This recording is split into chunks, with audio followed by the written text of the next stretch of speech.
Kasusnya adalah apa tadi ya?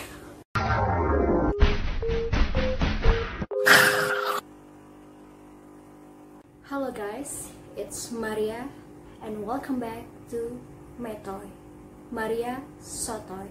So hari ini aku bakal bahas salah satu kasus tentang respirasi yang di-request oleh salah satu dosen kita tercinta, Ibu Suci Amanati.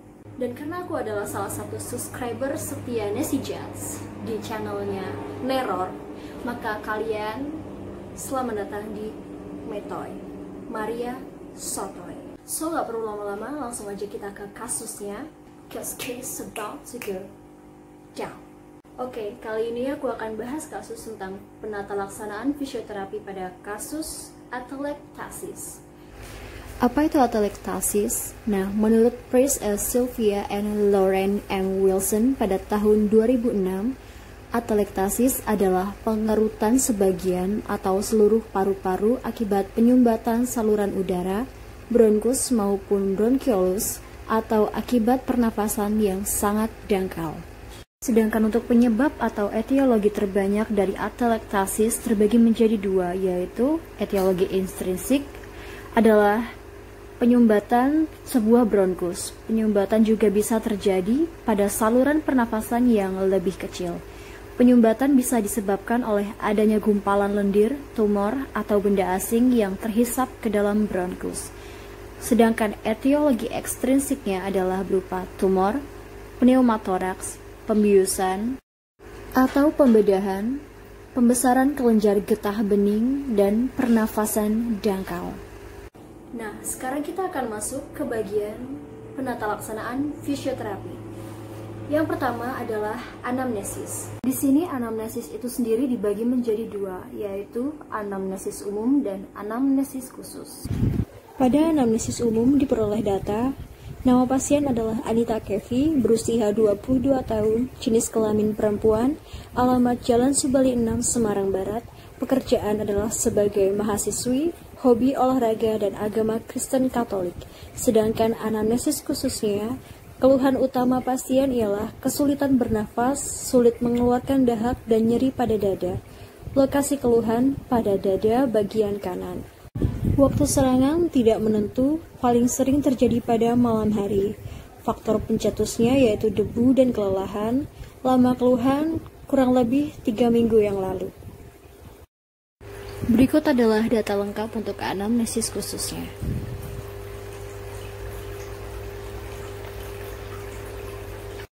Nah, ini dia pasien yang saya maksud. Nah, pada bagian penata laksanaan fisioterapi setelah anamnesis adalah vital sign atau pemeriksaan. Dan yang pertama saya akan mengecek tensi darah, kemudian suhu tubuh, denyut nadi, respirasi. Untuk pemeriksaan tensi darah, letakkan sphygmomanometernya 2 atau 3 jari di atas lengan pasien. Maksudnya di atas siku pasien. Kemudian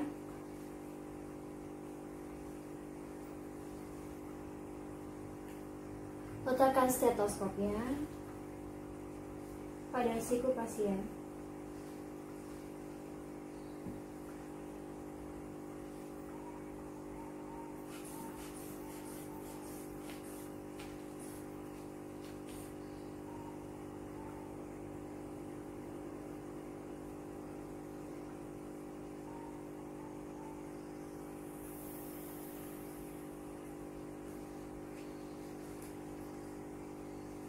Untuk pemeriksaan tensi darah ini didapatkan hasil 100/80 mmHg. Itu dikatakan masih normal ya kak. Kemudian pemeriksaan suhu itu menggunakan termometer. Bisa diletakkan di aksila atau ketiak. Langsung kontak ke kulit. Masukin ke sini deh. Oh, masukin. Iya. Terus dihimpit. Nah, tunggu sampai termometernya bunyi, baru kita akan lihat hasilnya. Nah, sambil menunggu hasil dari tes suhunya, kita bisa sambil melakukan pemeriksaan pernafasan atau respirasi dan juga nadi. Untuk pemeriksaan nadi, letakkan 2 atau 3 jari selurus dengan jari jempol pasien. Kemudian rasakan nadinya dan hitung selama durasi 1 menit. A few moments later. Dari pemeriksaan tadi didapatkan hasil bahwa tekanan darah Kak Anita 100/80 mmHg, denyut nadinya 92 kali per menit, pernapasan atau respirasinya 28 kali per menit, dan suhunya 36,5 derajat Celcius. Nah, pemeriksaan selanjutnya adalah pemeriksaan fisik yang terdiri dari inspeksi, palpasi, perkusi, dan auskultasi. Inspeksi sendiri bertujuan untuk melihat bagaimana sih postur pasien tersebut, kemudian pola nafasnya untuk kasus ini, dan juga kesadaran pasien.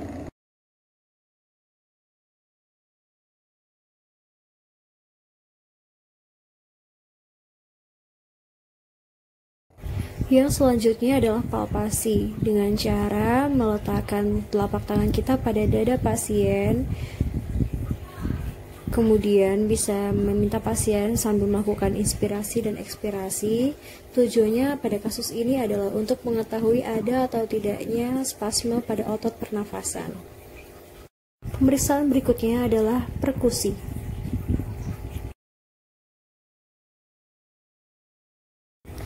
Tujuan perkusi adalah memeriksa adanya udara atau cairan dalam paru-paru.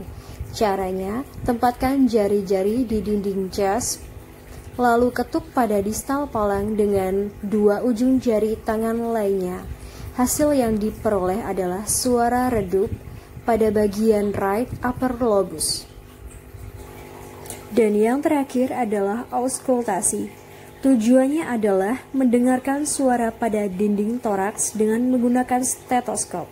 Caranya, pasien diminta bernafas cukup dalam, lalu letakkan stetoskop secara sistematik dari atas ke bawah dengan membandingkan kiri dan kanan pada torakal 2, 6, dan 10. Hasil yang diperoleh adalah suara nafas hilang pada area right upper lobus dan terdengar wheezing akibat akumulasi cairan yang berlebih pada bronkial. Nah, untuk pemeriksaan selanjutnya saya akan menggunakan pemeriksaan nyeri dengan VAS atau Visual Analog Scale dan juga skala Borg. Kak Nita, kalau misalnya kakak merasakan sesak nafas, itu sesak nafasnya yang seperti apa? Yang ringan, sedang berat, berat atau sangat berat? Berat. Nah, kalau misalnya ada nyeri pada saat nafas, itu coba digeser.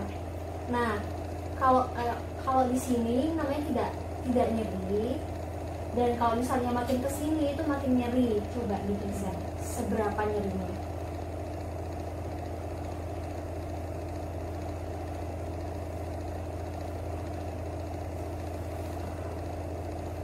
Berikut adalah hasil dari pemeriksaan dengan skala Borg dan VAS. Untuk skala Borg diperoleh hasil 5, yaitu berat. Kemudian untuk VAS diperoleh hasil 5 juga, yaitu nyeri sedang. Pemeriksaan berikutnya adalah ekspansi sangkar torak. Nah, pemeriksaan ini dilakukan dengan alat Midline atau pengukur seperti ini, dan dilakukan di 3 patokan atau 3 titik, yaitu yang pertama aksila atau ketiak, yang kedua adalah kosta 4-5, dan yang ketiga adalah di bagian processus siphoideus sebagai patokannya. Angkat ini. Iya. Tangannya dulunya. Nah, Kak Nita tarik nafas. Hembuskan. Terus lagi, maaf ya,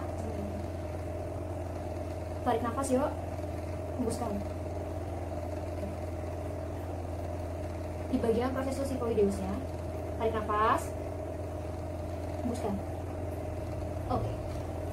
Dan berikut adalah hasilnya. Pada bagian aksila, inspirasi didapatkan hasil 28 cm dan ekspirasi 20 cm, menunjukkan selisih 1 cm.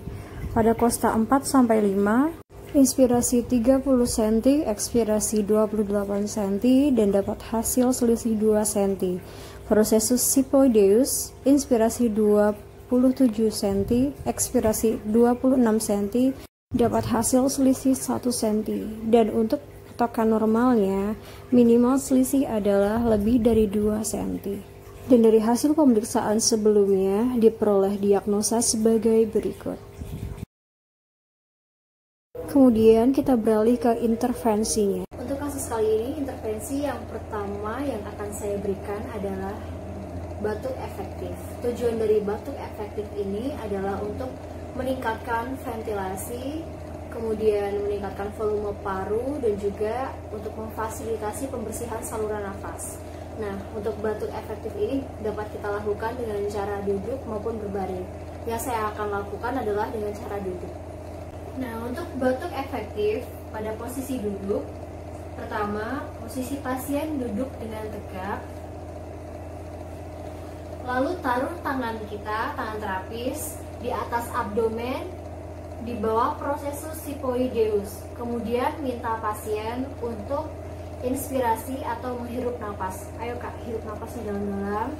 Kemudian waktu ekspirasi dibatukan. Yuk, 1. Nah, seperti itu. Kita ulangi lagi. 1, 2, 3. Seperti itu.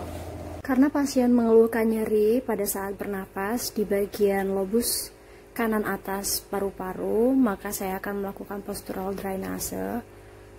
Caranya, pasien tidur telentang dengan bagian kanan dada disangga bantal. Kemudian lakukan gerakan perkusi, yaitu cupping pada bagian bawah klavikula, seperti ini. Teknik ini bertujuan untuk memfasilitasi agar sekret atau dahak ataupun cairan berlebih pada area tersebut dapat lebih mudah keluar. Kemudian untuk segmen posterior lobus kanan atas, pasien tidur seperempat miring ke kanan dengan disanggah guling, kemudian posisi kepala dan dada 45 derajat. Lakukan perkusi pada area bawah skapula kanan. Di bawah sini. Dilakukan perkusi dengan teknik cupping, seperti yang pertama tadi. Berikutnya yang akan saya berikan adalah segmental breathing. Caranya adalah pasien tidur terlentang, lalu letakkan tangan kita di atas dada pasien, kemudian minta pasien untuk menarik nafas dan hembuskan. Ulangi lagi, hembuskan.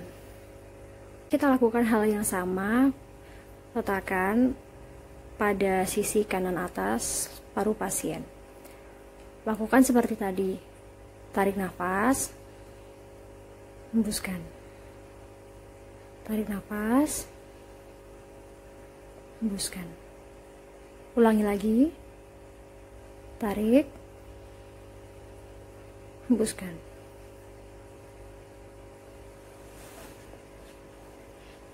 Nah, exercise ini digunakan untuk memperbaiki gangguan hipoventilasi yang terjadi pada sebagian area paru.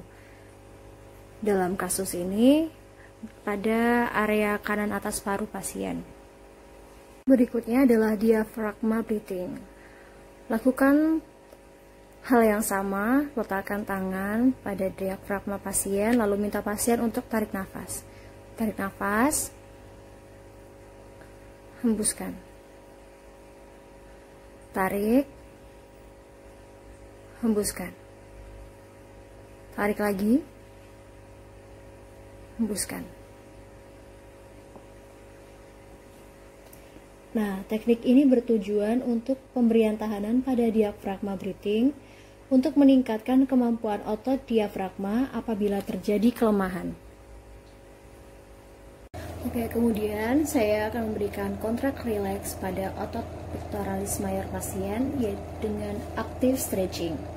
Oke, Kak Nita, coba ikutin gerakan saya seperti ini ya. Yuk, angkat tangannya ke atas, tahan 1, 3, 4, 5. Oke, turun lagi. Sambil tarik nafas, angkat lagi. 1, agak dibuka lengannya ya. 1, 2, 3, 4, 5. Hembuskan, turunkan tangannya. Kemudian seperti ini tangannya. Ikuti saya. Ya, kayak gini. Sudah. Yuk ulangi lagi sambil tarik nafas. Tarik nafas. 1, 2, 3, 4, 5. Sudah, hembuskan. Ulangi lagi, tarik. 1, 2, 3, 4, 5. Hembuskan. Oke, itu tadi videonya tentang penata laksanaan pada kasus atelektasis. I hope you enjoy this video, dan apabila kamu suka videonya, klik tombol like-nya dan subscribe channelnya, serta nyalakan lonceng notifikasinya. Dan jangan lupa komen, karena aku gak sabar untuk ketemu kalian lagi. Bye!